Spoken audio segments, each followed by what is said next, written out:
Hi, I'm Travis. I play Yuri in the Spellbound Adventures. We're doing a new thing where we read off our stories that we write in between our game sessions.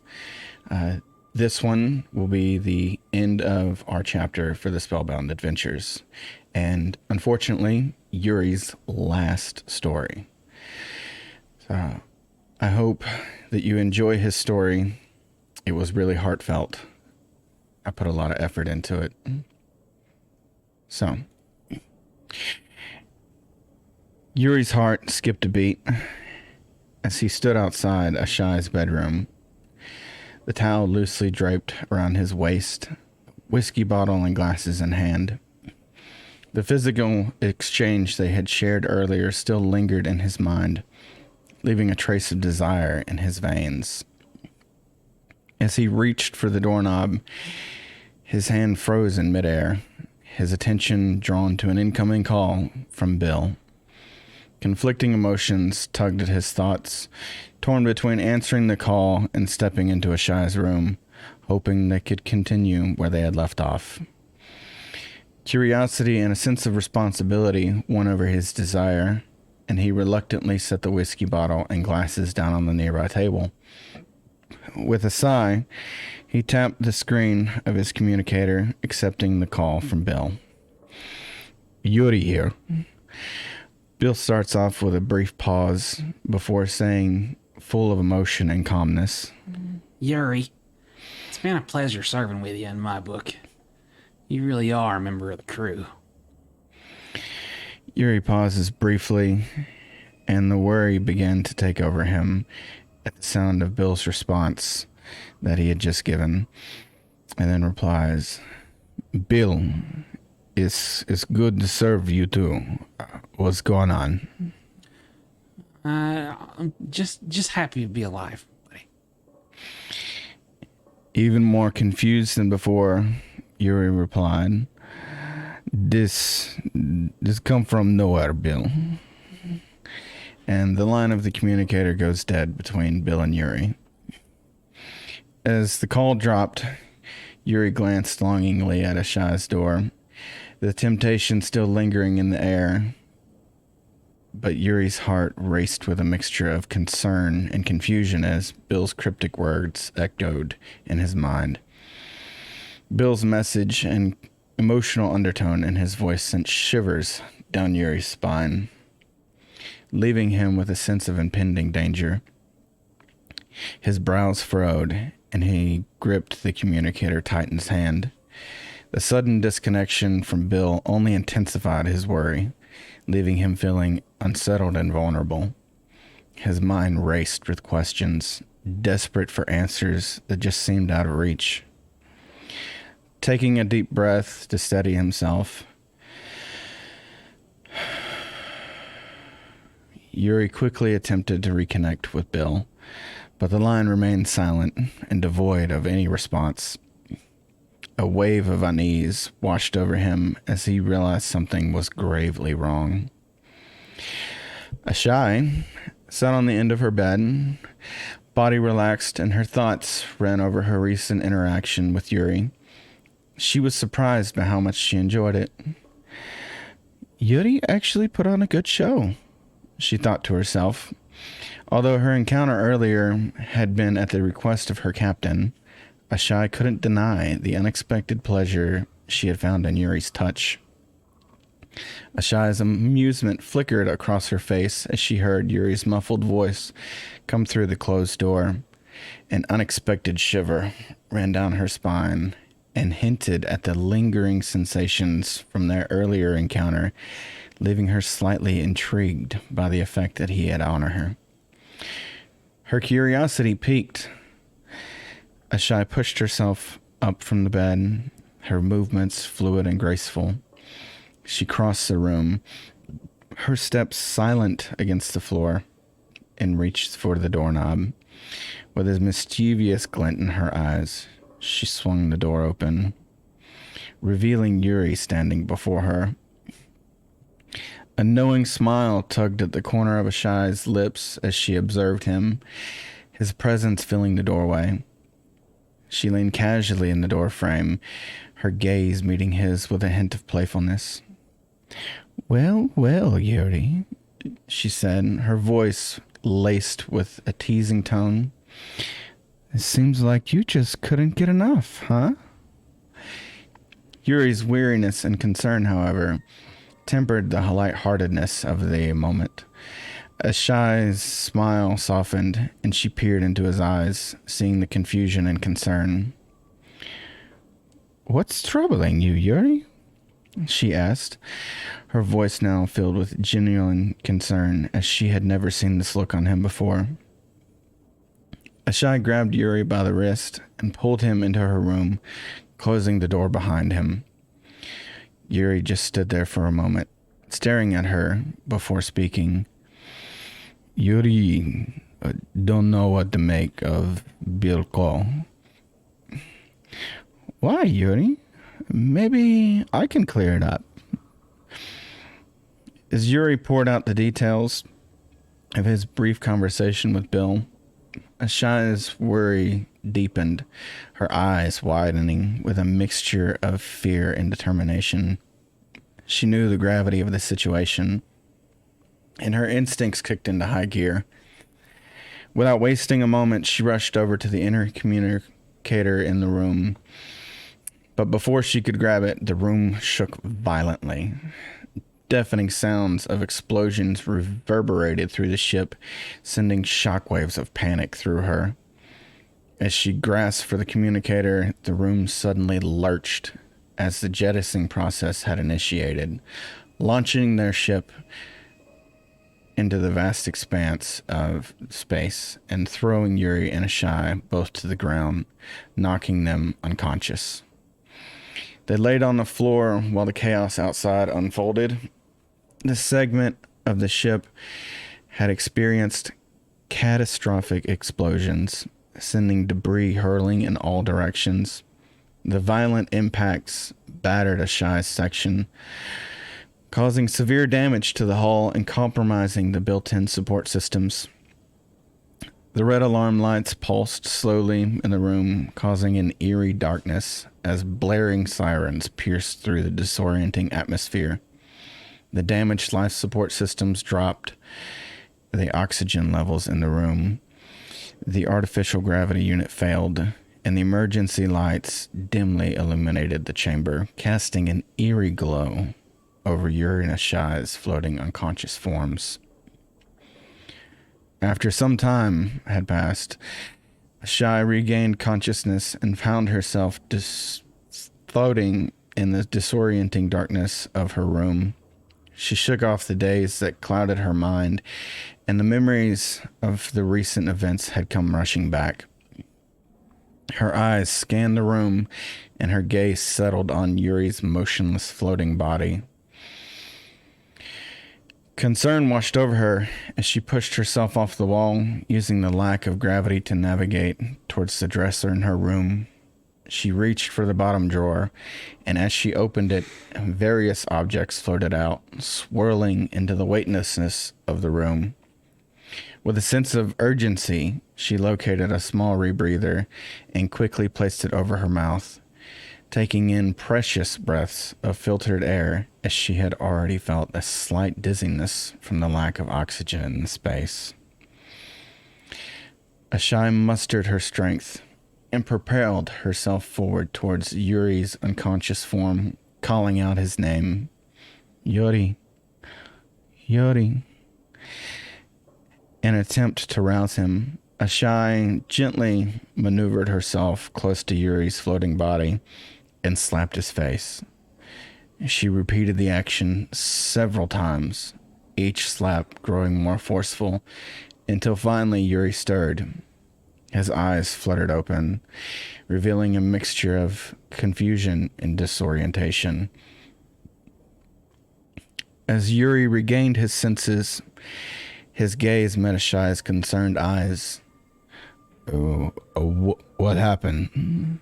Yuri asked as Ashai placed the rebreather against Yuri's nose. Take a breath. Oxygen is low. It would seem Bill blew the ship. I can only assume Nora jettisoned us. Yuri took a deep breath, feeling the much-needed oxygen flow into his lungs through the rebreather. The realization of Bill's actions sank in, disbelief and confusion etching across his face. Bill blew ship, Yuri repeated, shaking his head in disbelief. What we do now? Shai shook her head. I'll try the comms, but I don't expect anything. She pushed herself off Yuri, sending them in opposite directions as she floated over to the comm station and pressed the button to turn on the system. The comm station flashed on and off a few times and then lost power completely. Shai let out a sigh and looked at Yuri, shaking her head. Yuri's heart sank. The loss of contact with the outside world left them isolated and vulnerable in the vastness of space. Yuri floated closer to Ashai, his eyes searching for answers. We need plan, Ashai, Yuri said with concern for what lied ahead. Ashai's expression mirrored his. I don't know, Yuri. We have to assess the damage to the ship, find a way to restore power, and seek out any available resources. But we can't do any of it from this room. Yuri nodded and moved towards the door in the room. Ashai said, we don't know the state of what's on the other side of this door. Be prepared for anything. Ashai floated closer to him and shared another breath from the rebreather. He reached for the door and pushed it open. The two of them pushed through into the hallway. The absence of gravity allowed them to propel themselves with each push, navigating through the maze of floating furniture and objects that had not been bolted down. Their movements were slow and deliberate, the silence broken only by the faint sound of their shared breathing through the rebreather, and the occasional pinging and banging of debris as it hit the side of the ship section. Not one speaking to the other to conserve what oxygen they had left. Yuri allowed Ashai to lead the way. She was headed towards a small closet that she knew controlled the systems in their section.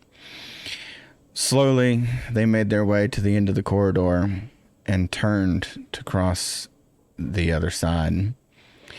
Ashai's heart sank as she took in the scene before them. The sight of lifeless bodies suspended in weightlessness of the damaged ship. Poor saps, Ashai thought to herself. Yuri's gaze shifted from one floating body to the other as they pressed forward, carefully maneuvering through the dark and bloody scene. Ashai guided them towards the small closet in the room, their best chance to regain control of the ship's systems.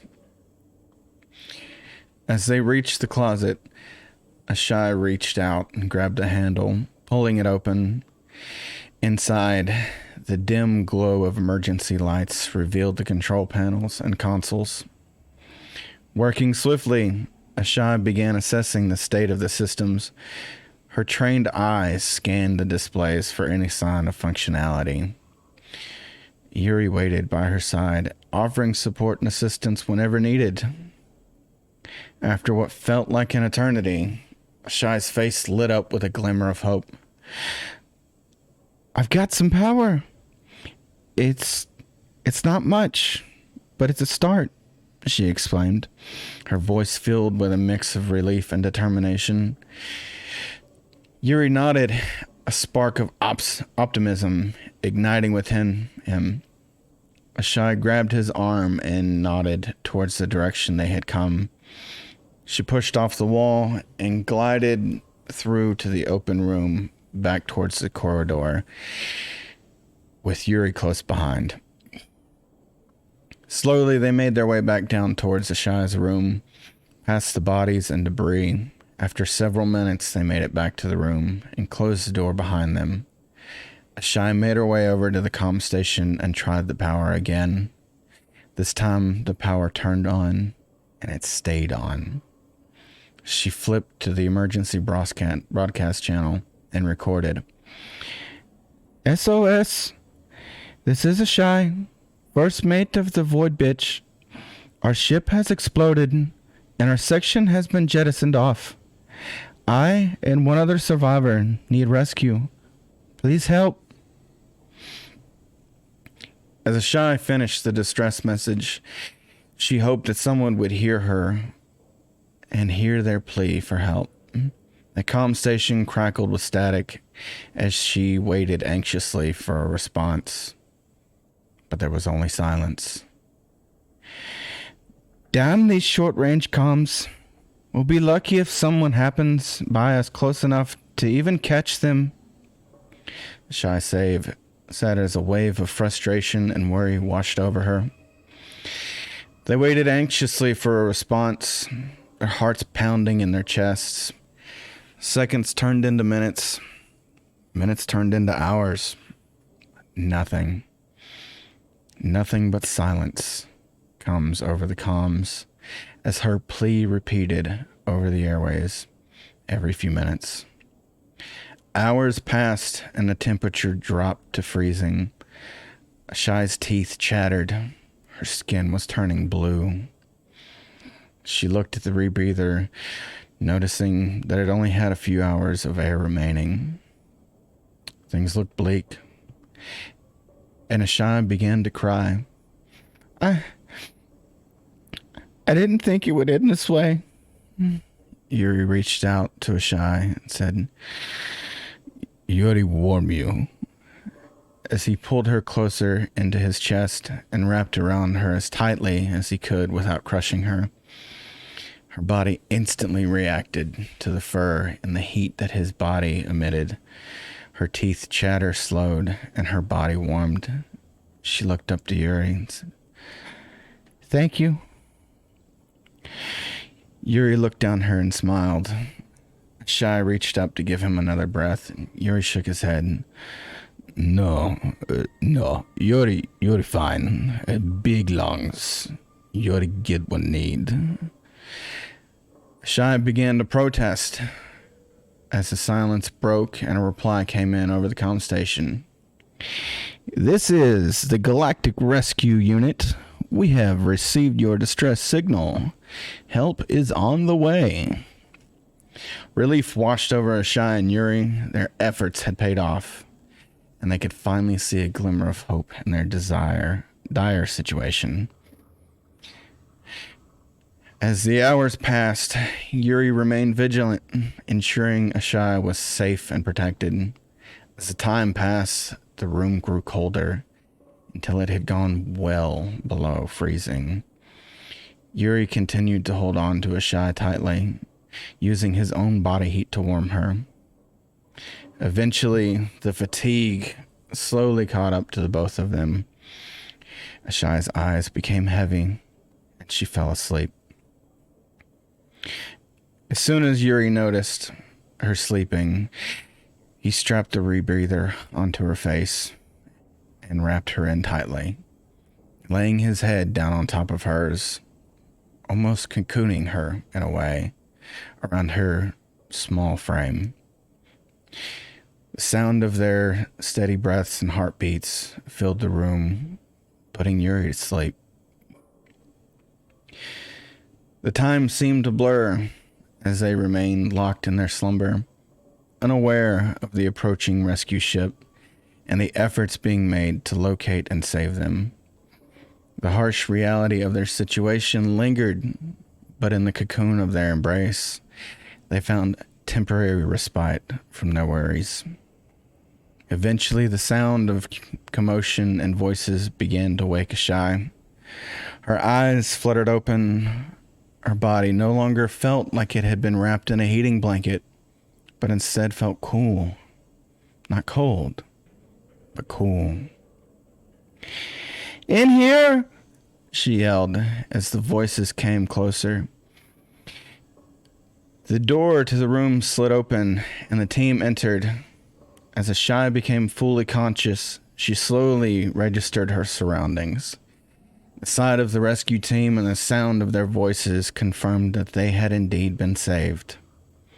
However, she felt a mixture of confusion and concern as she noticed the rebreather on her face. As the team pushed near her, they had to forcefully pull Yuri's arms in order to release his grip on Ashai. As she removed the rebreather, Ashai turned and gazed at Yuri. He had a peaceful expression laid on his face. And then she realized what he had done. Ashai burst into tears and clung around Yuri's neck. Tears streamed down her face as she held on to Yuri's lifeless body. Realizing the depth of his sacrifice, she whispered words of gratitude and sorrow, her voice trembling with emotion. The team surrounding her gently pulled Ashai away from Yuri's body, urging her to put on the vac suit for her own safety. As she complied, her mind raced with a mix of overwhelming sadness and determination. She knew she had to honor Yuri's sacrifice and the sacrifice of all those who perished aboard the Void Bitch by surviving and carrying on. With the vacuum suit secured, Ashai joined the rescue team as they navigated through the wreckage of the ship. They moved carefully through the debris until they made their way to the awaiting rescue ship. Ashai couldn't help but glance back one last time, acknowledging Yuri's act of bravery. Thank you. So that was Yuri's final write-up. I really hope that you enjoyed this. If you would like to see more of this content, please comment. Feel free to reach out and let us know what you thought. You're free to hit us up on our Facebook page, our Twitch stream, or even our YouTube. Thank you, and I hope you enjoy your day.